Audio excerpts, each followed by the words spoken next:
Chelsea has biscotti in her mouth. It's really good. I made biscottis. I'd like to propose a toast.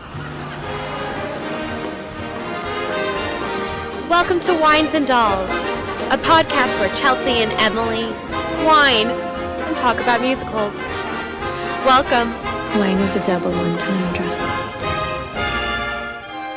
I usually don't like biscotti.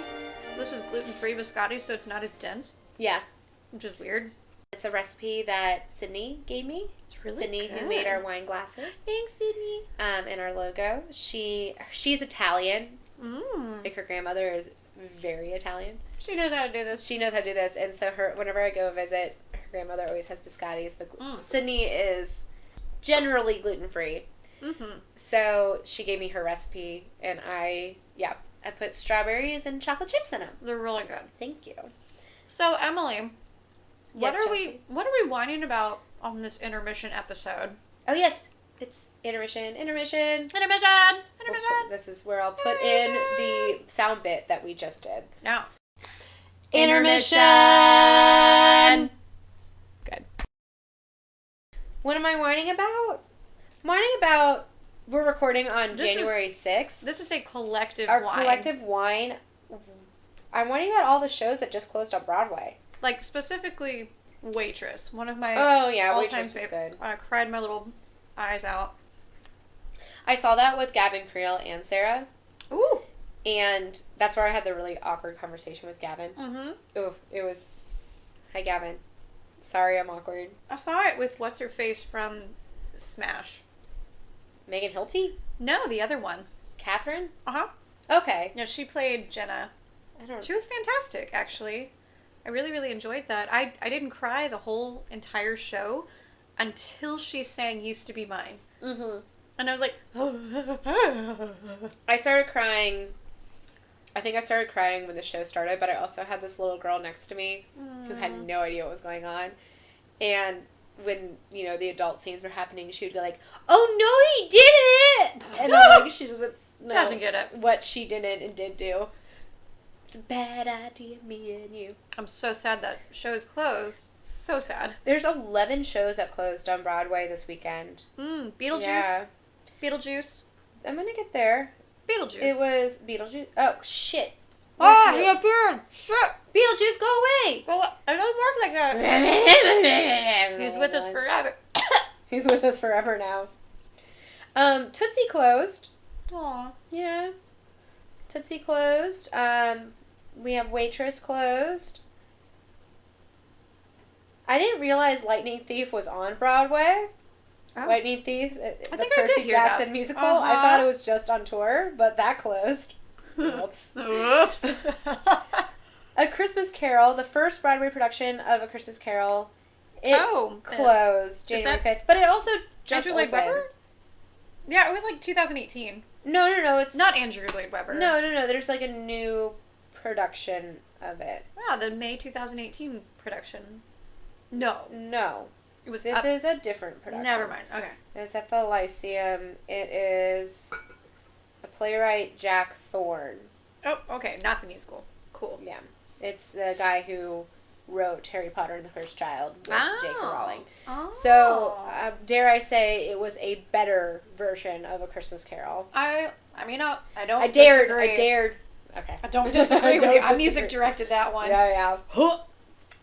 I'm sure it was beautiful. It was gorgeous. And long. Adam Rapp's Broadway debut thriller, The Sound Inside. Shut up. That is actually going to close January 12th. Oh. So, Adam Rapp? Is he closed now. related to Anthony? Is it R-A-P-P? yeah. Oh. I don't know. We're going to have to look into The Sound Inside for one of our episodes, it sounds like. Mm-hmm. We also have the Freestyle Love Supreme closed. Oh. This is the one that closes on January 12th, so it closed by this episode. That's the one that I was like, I think it's called Jack Off. I remember that. That was our first one. That was a lot. January 19th, we have Oklahoma's closing. Oh. The Revival is closing. January 19th, the Slave play closes. Oh, I heard that was fantastic. I've heard it was really good too. We have Dear Evan Hansen's closing January 26th. And then January 4th, Darren Brown's Secret. January 5th, The Illusionist, Magic of the Holidays. That makes sense. It's at the Neil Simon Theater. January 5th, Slava's Snow Show at the Sondheim Theater. January 5th, the Yiddish production of Fiddler on the Roof. Oh, yeah, I forgot about that. I saw that I didn't see the show, but I saw that they were doing it. I thought it was really cool. January 5th, Our Dear Dead Drug Lord, which received 3 extensions off Broadway, will finally end its run after 3 extensions. And then January 19th, Greater Clements, starring Judith Ivey, will close the Newhouse Theater. Huh. The Mitzi E. Newhouse Theater. You want to know something cool? Adam Rapp, who wrote that show, what was it that just closed? He wrote The Thriller. He's Anthony Rapp's older brother. Aw. Yeah. Adam Rapp, he wrote The Sound Inside. The Sound Inside, Thriller. yeah. So he is Adam Rapp's older brother. That's so interesting. I love that all these families are so artistic. Yeah. Like the Foster, Sutton Foster, her brother. Very artistic. Yeah, her brother was on Broadway and as a dancer singer, and then he wrote Jasper and Deadland. Of course he did. He did. Gosh. He's a playwright. Talented families. Freaking talented families. Yeah. So get it. Taking all my jobs. Taking all my jabs. Taking all I think my we already jabs. talked about that too. So that's what we're whining about today in this intermission episode. That we're sad. So sad. This is a really big downer. It is. Yeah. I mean, like, and honestly, y'all, Beetlejuice there was a fight on Instagram, Facebook, I'm sure. Twitter world. It exploded when they heard that Beetlejuice was getting kicked out because what is it? They were being evicted from the Winter Garden Theater. Because what's coming in next is, oh my God, what is coming in next? It's Music Man. The Music Man is moving in. With Sutton. With Sutton Foster. So Chelsea has mixed feelings about this. I love clearly. Sutton. But why she gotta kick out everybody from Winter Garden? And what's his face? Who's playing? Alex Brightman has been there since he did Andrew Lloyd Webber's School of Rock. Mm-hmm. He went straight from that into Beetlejuice. Alex Brightman. Is that his name? Who's that? The Beetlejuice. Oh, is that his name? Yeah. Is he related to what's her name? Sarah Brightman? Probably not. Because that would be interesting. Because That would be very interesting. Sarah Brightman was married to Andrew Lloyd Webber. The Christine. Maybe. The first Christine Yes. of Phantom of the Opera was married to Andrew Lloyd Webber. Fun fact. Alex Brightman. Let's find out. He married casting director Jenny Rivitz. It doesn't say anything about relation to anyone. Interesting. Yeah, so it's really a big bummer that everything's closing. But you know what is also a really big bummer when they close? Huh. Our shows that we do that have really long runs. Really? That was the best segue. What a great segue, because you. that is what we chose Out of the hat. It's a bowl, but it says fa la la on the inside. And this one, actually, I remember who suggested this one. It was Liz Tinder. Hey, Liz. Hey, Liz. Thanks. Thank you, Liz, for your suggestion. She and I both work for Main Street Theater. She gets a lot of the children's theater shows.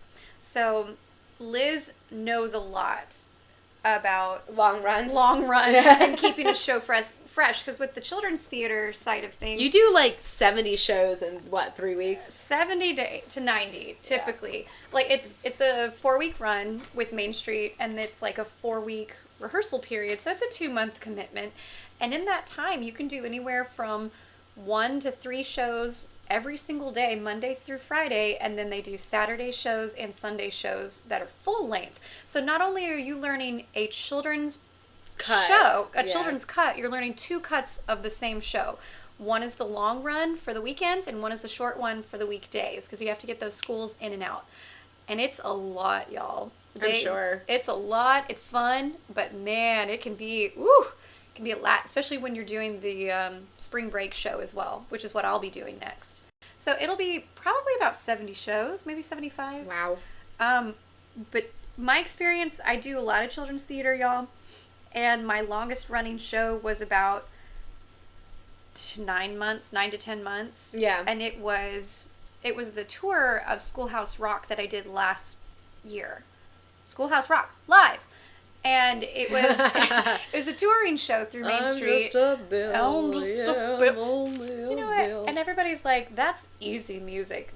Do not come at me with that shit. Do not come at me. Nope. That is hard. And if I have seen it. I've seen the libretto and been like, we got so used to doing the show. So, and let me tell you, like, that show, we had the first run of it was from, what was it, October through December. And then we took a break for Christmas. And then when school came back in session, we were in rehearsal for the second run of the show, which was from into February through May, almost into June. And we had a separate cast for each one because when they do year-long shows for the tour, they allow the actors to accept a new contract or release themselves from the contract and, audition for other stuff. Yeah. Because it's a lot of commitment to be booked. You have to leave your schedule open from anywhere from like 5 a.m. to 4 p.m. in the afternoon on any given weekday. Yeah. And then we do tours as well, like out of state or out of Houston. So sometimes you have to be available for that. For multiple evenings and whatnot. It's a lot of fun. I enjoy going into the schools because it's just a different experience. Yeah, Schoolhouse Rock, we had a separate cast. We had 3 people leave the cast in January, and then we had to reteach the show, and then we had to learn the spring break version of it. So I was with that show for a long time. Yeah. And then I had to teach it as well when we came back in January and to teach this new track. So we got so good at doing this show that when one of our newer actors fell really ill in a show in February when we had restarted, we were on tour out of town. He got really, really sick, and we were like, okay, you take the high harmony, I'll take the low harmony, we'll cover this part, this part, this part, and we were just problem solving. Yeah, because like we know the show like the back of our hand. Yeah. So the whole idea of today's episode is to figure out how to keep a show fresh. I think you answered a lot of that because at the end of the day, what's keeping it fresh is the problems that can happen whilst keeping it fresh, or I guess whilst doing the run. Yeah. So because I think about my longest run was a 10-month. It was a contract. It was actually only 3 months, but they kept extending it. So we actually extended it to 10 months, and then we closed that show, and I went into a 6-month contract, and then we closed that show. We went into a 3-month contract. But I did Alice in Wonderland, and I love my cast so much from Alice in Wonderland. Aww. Because we had it was 6 people doing Alice in Wonderland. So I was the Queen of Hearts, so that was my main character, but I also had played in it. I would play the March Hare, which was my other main character, and I would play Tweedledee. I was Tweedledee. Wesley was Tweedledum. Oh. So Wesley, that show is so funny because we had already sold tickets for preview, and the day before we opened, I opened 3 shows in 2 weeks when we opened up that show. Because that show was in the morning. I opened up Arsenic and Old Lace as a professional mentor that week, that Friday. Went in and did the show on Saturday for Prohibition. And then the following week, I opened a workshop One Nation project by Eric. With Sarah. Seasman. Yeah. So I got very sick for the second performance of One Nation. Needless to say, I had a double ear infection and did that show. It was a lot. But we opened it, and our Mad Hatter was sick, we were told. Always happens. So we had to find a replacement Mad Hatter the night before. That's how Wesley got in. Wesley. So Wesley came in, and he didn't know the show or any of the blocking. We're like, you're fine. He's and so we handed him actor. the script. So that script is very dense because we wrote the show. It was written for us. And then we actually ended up cutting, just trimming and trimming, cutting. We cut out scenes. At one point, Wesley was a mouse, and then we would do a little dance as birds. And then eventually that got cut out, and then Lord. me and Jonathan Tieberbaugh rewrote the script, restructured it, moved one of the scenes around, and that version of the show we ran for 6 months. Oh, wow. I said to Wesley we could have conceived a baby and given birth in the time that we ran that show. Yeah. Now, we only ran it once a week, but that show went through so many different versions that by the time we finally picked one, we had, our swings would come in never having run the show before, and they would just do it. It was so, I mean, it was amazing. So we had amazing swings, and they would have to learn several characters. Yeah. Like, our caterpillar was also the white rabbit. And so the white rabbit would come and they would sing Stand By Me. Oh. And then he would leave, and then he would turn into, or she, it was Katie Harris at one point, they would turn into the caterpillar. Cute. And they would sing all about that bass.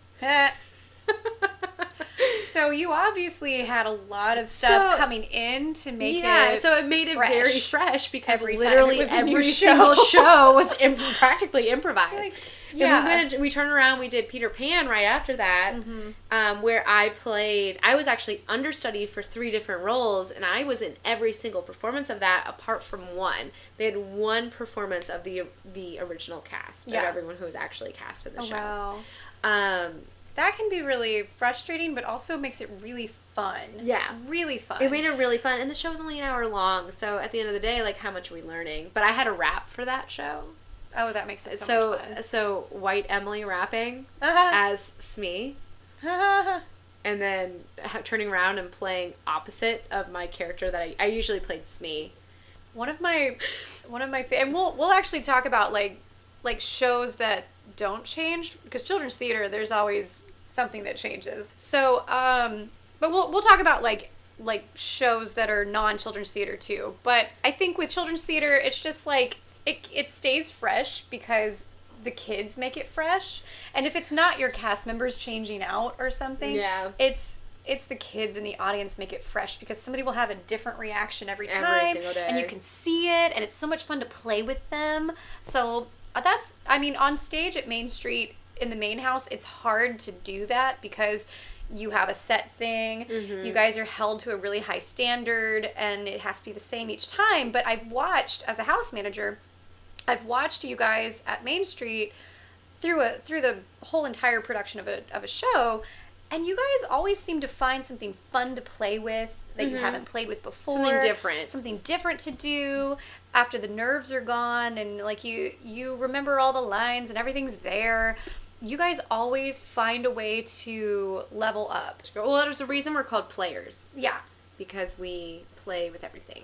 We play with everything. That sounds dirty. Well, I think we play within the show. It's most important to stay present in the show, because if you get on autopilot, which it's so easy to do, you miss things from your partners. Yeah. You miss new interpretations of the line. You miss, oh, hey, that fell over there. I'm going to go play with this now. Picking up poop off the stage. Picking up poop off the stage. Well, that's fun, like, about live performance, is everyone is excited when something goes wrong, too. Yeah, because it's kind of like NASCAR. Yeah. You're it's just a crash. You're waiting for something to go wrong. Yeah. But as actors and as players, we just, we play and then we get back on. Yeah. That's why improv is so important. Exactly. Oh, my gosh. When I teach, one of the hardest things to explain to my students and their parents is that when you do a monologue, it's never going to be exactly the same, nor should it be. And I think that's one thing where people will straight up go on. I'm guilty of it. I will go on autopilot for any monologue ever. But trying to teach people that it needs to be in the back of your brain instead of the forefront, it's interesting. I completely agree with you there. Yeah. So keeping it fresh, I guess in the world of keeping it fresh, it's if you stay present and you are open to try different things different things within your character and within direction. Yeah. You will have more fun doing it than if you just go on autopilot and you're like, oh, here's my 3 hours of my life I have to give up to put on in front of these people. I noticed I've done a million children's theater shows, so I won't say, I'm not going to name any names here. Okay, so don't ask. But don't ask, don't tell. Don't ask, and I won't tell. Are you lesbian? No. Isn't that the law? No. That was the law. the law. That got struck down. Which is why my sister was able to be a Marine and get married to a woman. Oh my gosh, I love your sister. I do too. She's great. You know who's also Hi, great? Jessica. Oh. James. James. I was gonna get her a drink. And also, Regina's great too. Oh yeah, hi Regina. So I might be seeing you soon. So I'm not going to name names, but I noticed throughout the run, even at the beginning of the run, people were on autopilot already. And I would look around the stage and see just dead faces. I would look around the cafetorium of the actors on stage with me and see dead faces. And I'm like, Cafetorium. because I children's theater, all the children's theater I've That's ever a done. new word. What is the definition of It's cafetorium? a cafeteria that's also an auditorium. Cafetorium. You've never heard that? No. Girl, that is Learning a new word every single day. elementary school we went into had a cafetorium. And that is a cafeteria with a stage on it. Yeah, a large room as in a school building designed for use both as a cafeteria and auditorium. So, wow. Yep. I would look around and see that my fellow actors were already dead-faced. Like, I know it's 8 a.m. I know you haven't pooped yet and your caffeine is not quite kicking in. Hasn't quite kicked in. Not quite, but like, you cannot be dead-faced. You have to stay present. You have to be in that character. You have to be excited about that character in order to get kids excited about it because they're not going to buy it. They're just not. They're going to be bored and they're not going to buy it. So it's interesting for me to. I keep it extra fresh because I try to. This is going to sound super lame, and I'm not trying to sound like this person, but I try to inspire my castmates to keep it fresh. Wow, too. you sound super lame. Wow. I sound pretentious. That's what I sound like. No. I sound pretentious, but I try to keep everybody in the moment by looking at them and making a stupid face. As I check Instagram. And waking them up, like, whatever. Hey, Emily, we're doing a podcast. So I try to keep it fresh. And so, okay, we had this game. So we had these screens that we used for Hansel and Gretel, and we did like 100 shows of that show because it was very popular. And so my Hansel and I would sit on stage and we had to be frozen, or I had to be frozen while she was like in this candy cage. Were you Gretel? I was Gretel. Yeah. So Hansel was in the candy cage, and I was frozen on stage. Heath would get behind these, because he was off stage at the moment, he would get behind the screen and just start whispering things to me. Like dirty things. He'd tell jokes. Shame. Nobody, because we're not mic'd. Nobody can hear us. We're in these cafetoriums, and I'm sitting there frozen. And he tried his damnedest to get me to break. And that's how we made it interesting with Opera to Go, is we tried to break each other. Let's talk longer shows that are meant not for children. Yes. What's a show that you've done, and how do you keep it fresh? I was thinking through this. I think my longest run was 6 weeks. Mm-hmm. So, no, it was, you know what it was? I had a 28 show run at the Alley. Okay. How How did you keep that fresh? did I keep that fresh? Well, I was in the Christians, where I was a chorus member. Mm-hmm. Okay? She's I'm burping. good. I'm Prosecco. burping. And I was the front and center chorus member. So in the world of, like, I had no lines. It was just me and, 30 other people doing the same thing. How do you keep that fresh? But we had to sit for... The show itself is an hour and a half long, I think. There's no intermission. Mm-hmm. And so we had to sit for about 2/3 of that show in stillness. Oh. And at one point, like at the point where there was a cue line, we popped up and sang, I forget what it was. Whatever you Something, whatever we were saying. We were kind of like Greek chorus was the idea. Yeah. We did that show actually with the, we were the regional premiere, the Texas premiere, and we did it with Scott Anthony, who is, he is the music direction in the script. It's by Lucas Nath, spelled with an H. So we did the show with Scott Anthony, and it was amazing. It was a great experience. But yeah, for 28 shows, it was a lot to have to sit there because there was really nothing for us to discover. Mm-hmm. So I spent a lot of time analyzing the script. I was a religion major in college, so doing the Christians in a show where they're saying it's people would leave because you walk in and it looks like a sermon. Oh. And pretty much this guy is preaching there's no hell. And as a collective unit, we believe there's no hell. That's what the show is about. And people would leave because they would feel like they're at Joel Osteen's church. Mm-hmm. Being told there's no hell. And a lot of, Houston's very Christian. So it was always interesting keeping it fresh in the way that I would find something new in the script because it's very text heavy. Mm-hmm. And in the direction, because of the way that it's written, it's kind of like Shakespeare in the way it's written in the way he wants it directed. If that makes sense. Like the way that the text is set up in the script is very interesting. I'll post a picture of it. I do have the script somewhere. And like you have to use mics, freestanding mics with a mic stand. Everyone's on stage the whole time. There's a podium. That is your setting. Okay. And then we would leave. And that was how that show would go. So keeping it fresh. It was just hard. It was staying present with that. It was staying present mentally. With the context of what you had to work with. Within that. Okay. I think that it's like, because I like to find symbolism. I like to analyze everything. And so it was more of an educational situation for me because we were not playing. We were sitting and listening. Yep. It was a very good core exercise. That's fantastic to have those. Yeah. That's really fantastic because you do get to sit in it and watch and listen and be present because you know you're being watched the entire time. It's a focus. It's something I'm trying to teach my students. You're always being watched even when you're not the focus. And you're always trying to drive the focus to the next person. So when we were sitting still, we had to keep energy while still... We were trying to send energy to the person who was being focused on. That's which smart. was the guy who was playing the minister. Because what people tend to do, or what kids tend to do at least, is check out. They check out, or if they're staying in the scene, they're talking to each other, but like so much that they're drawing attention to themselves. Exactly. So that's great to send that energy to the focus. I love that. I think a show that came to mind was with Houston Grand Opera Chorus. Because I was in 2 scenes, and I learned a lot about the shows Fidelio years ago, and I was literally in 2 scenes. My call time was later than the opera even started. Oh, that's so weird. It was great. That would stress me out so much. It was so cool though. Like it was great. We strolled in. We put on Act 1 costumes, which came in at the end of Act 1, and we went out on stage in our costumes and held up butter knives. Basically. Dream roll. We were gonna stab somebody. Yeah. It was threatening. And then real life roll. Real life roll. Yeah.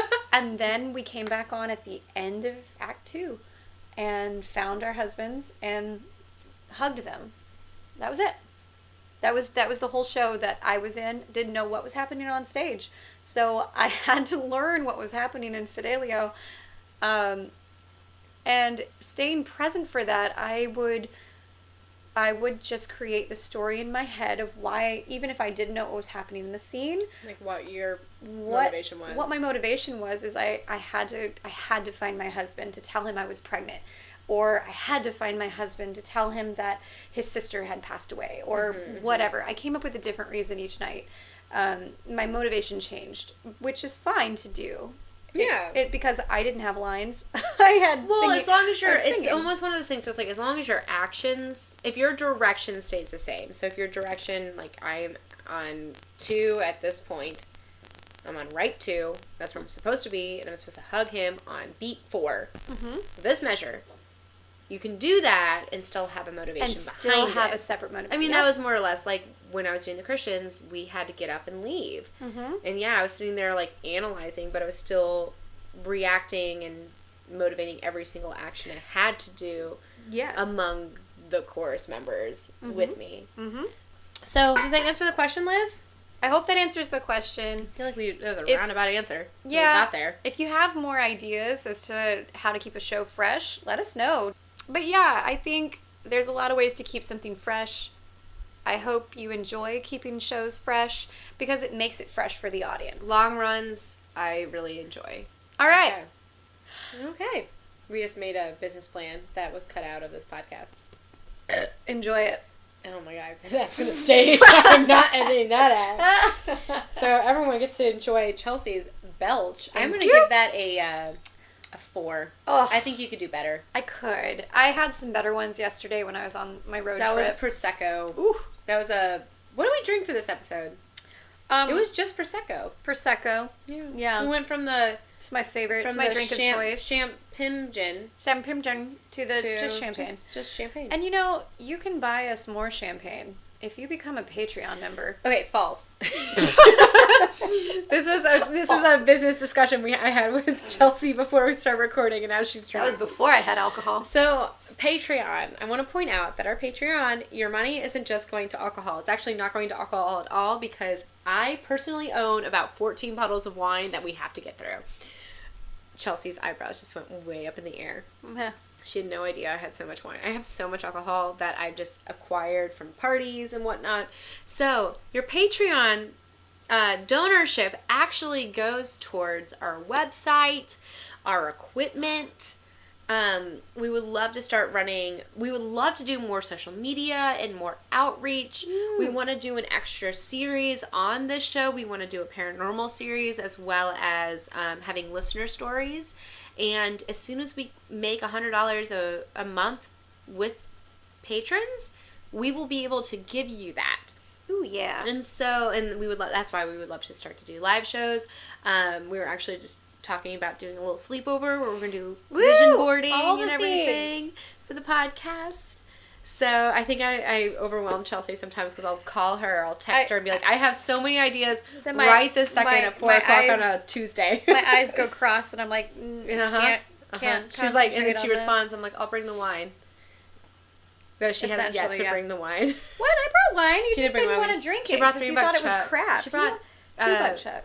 It's I $0 gave Chuck. you alcohol the first time you came over and we recorded, and then you were like, "Oh, I'm gluten free. I can't drink." Jimmy beer. You remember the ale? Such a dick.